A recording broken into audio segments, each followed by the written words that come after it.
दोस्तों पिछले 2 साल इस चीज का बड़ा शोर रहा कि भारत रशिया से इतना तेल क्यों इंपोर्ट कर रहा है। पूरी दुनिया ने जोर लगा दिया, पूरी दुनिया ने इस बात के ऊपर कि इंडिया हमें एक्सप्लेन करे कि क्यों रशिया से तेल मंगवाते हैं इतना ज्यादा, लेकिन वो मंगवाते रहे।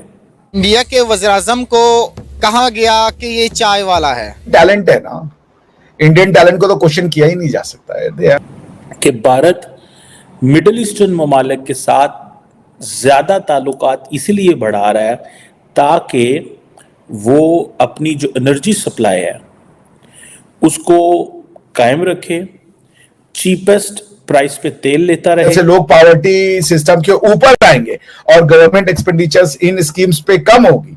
वो आप देखेंगे कि वैसे वैसे इन चीजों में बजट इंडियन गवर्नमेंट का बढ़ता जाएगा। आप कमाल कर दिखाया चाय वाले ने।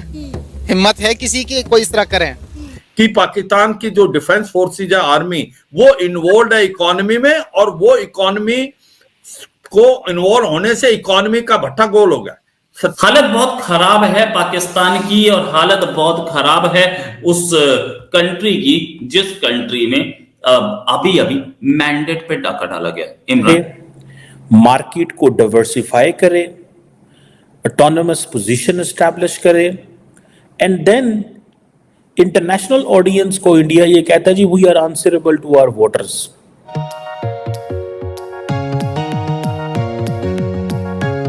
हेलो दोस्तों, स्वागत है आप सबका बीएक्स मीडिया शो पे। भारत रशिया से तेल मंगाते मंगाते 2 साल हो गया। पूरी दुनिया ने जोर लगा दिया कि भारत ने इतने तेल रशिया से क्यों मंगाता है। इसका एक्सप्लेन दे कि भारत ने पूरी दुनिया की किसी मुल्क के साथ क्यों इतने तेल नहीं लेता जितना कि रशिया के साथ लेता है। इसको देख पाकिस्तानी पत्रकार ने क्या बोलते हैं।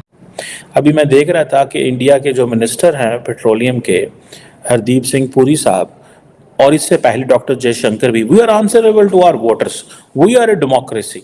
इसका मतलब क्या है? इसका मतलब यह है कि हम रशिया से तेल लेंगे। इसका मतलब यह है कि हम स्ट्रेटेजिक ऑटोनॉमी की बात करते हैं। इसका मतलब यह है कि हमने अपने अवाम के हक में फैसला करना है, और वो फैसला करने के लिए हमें जो कुछ करना पड़ा हम करेंगे। इंडिया ने, आपको पता है, जब मॉस्को ने इन्वेजन की क्रेमलिन पे, sorry yes, so not Kremlin, Moscow ने जब कीव पे इन्वेजन की यूक्रेन पे, तो एक शोर मचा, और उस शोर में इंडिया सबसे बड़ा बेनिफिशियरी था।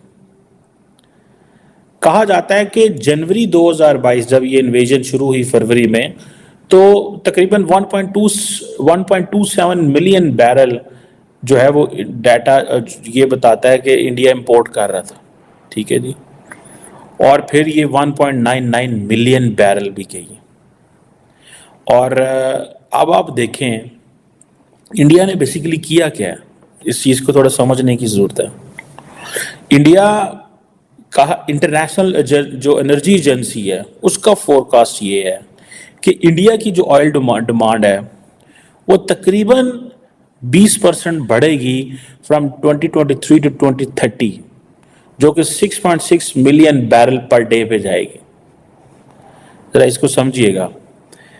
इंडिया जो है वो लार्जेस्ट ग्लोबल ऑयल डिमांड आप देखेंगे कि उसकी होगी, और ये डिमांड ये अगले 15-10 सालों में, 8 सालों में आपके सामने आ रही है। दुनिया का, जिसे कहते हैं ना, 3rd largest oil importer and consumer है इंडिया। ठीक है जी।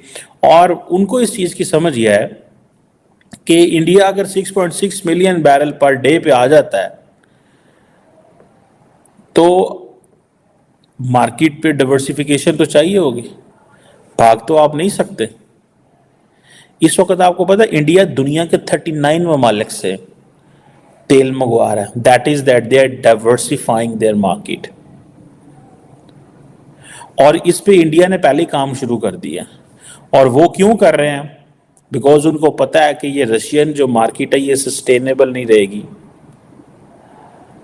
और वो इसलिए सस्टेनेबल नहीं रहेगी, एक तो इंडिया जारी बात है अमेरिका को भी खुश करना चाहता है। They have to take care of this.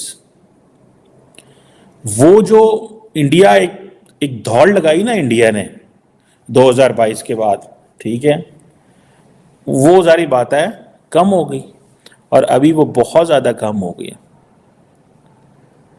और इसकी जो प्राइमरी रीज़न है वो अमेरिका है। आप ये कह सकते हैं कि जो अमेरिकी सैंक्शंस हैं against Russia, they are one of the reasons.